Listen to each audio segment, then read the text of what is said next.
अहम ख़बर आहे प्रियालो खां उलरा जतोई तकरार तां हथियारबंदनि सां ॿ ॼणा क़तल थी विया आहिनि। ॻोठ बंदाइश में उलरा ऐं जतोई बिरादरी जे बिंदरनि में झेड़ो थियो आहे। झेड़े में हथियारबंदनि जी फायरिंग में वली मोहम्मद ऐं पहलवान मारिजी विया आहिनि। पुलिस पहुची मक़तूलनि जा लाश अस्पताल मुंतक़िल कया आहिनि।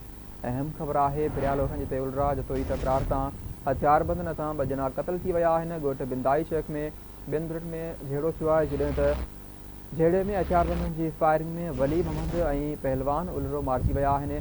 पुलिस पहुची मक़तूलनि जा लाश अस्पताल मुंतक़िल कया आहिनि।